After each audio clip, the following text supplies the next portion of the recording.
The knock came just as the sun was bleeding gold across the horizon.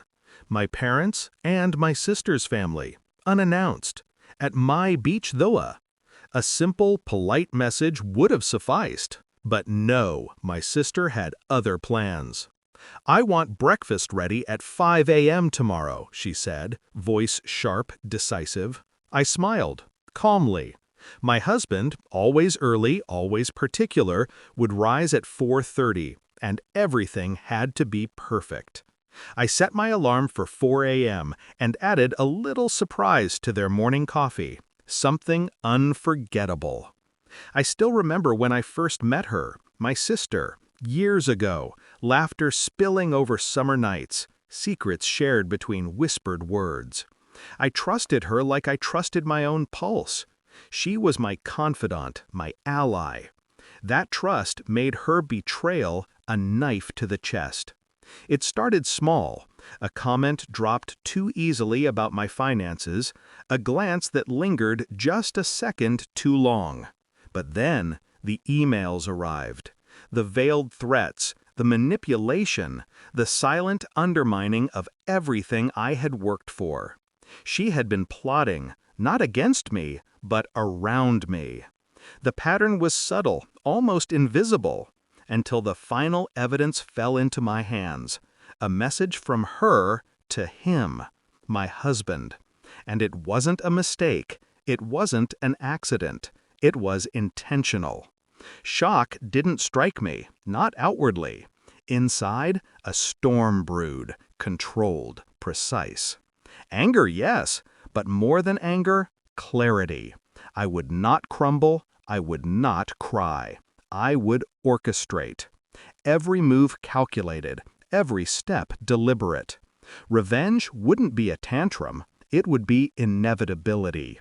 I began with observation, watching, noting habits, preferences, routines. My sister demanded control. My husband relished order. Predictable, vulnerable. I mapped their mornings, their dependencies, their expectations. And then I waited. Patience is the sharpest weapon in the arsenal of justice. The evening before, I entertained them graciously. Smiles, laughter, the illusion of normalcy. A toast to family.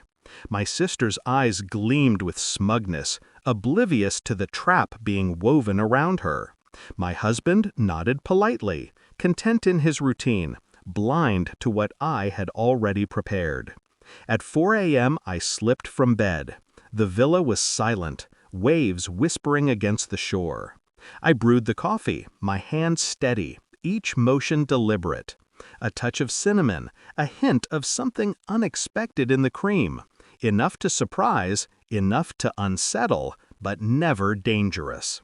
The aroma filled the kitchen, rich, inviting. I arranged breakfast meticulously, every plate aligned, every cup polished.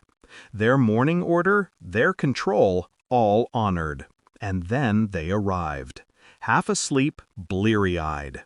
The first sip of coffee, a pause, confusion, then realization. My sister's perfectly manicured hand trembled. My husband's brow furrowed, not with anger, not yet, but with the dawning comprehension that his world, so neatly ordered, had been disrupted by the very person he trusted to maintain it.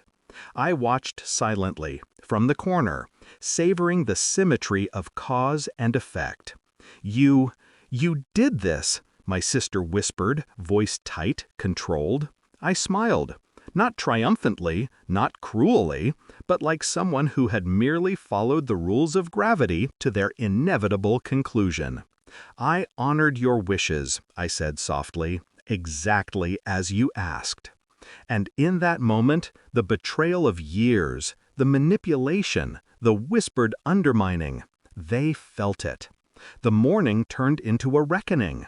My sister's pride collapsed quietly, insidiously. My husband's certainty faltered.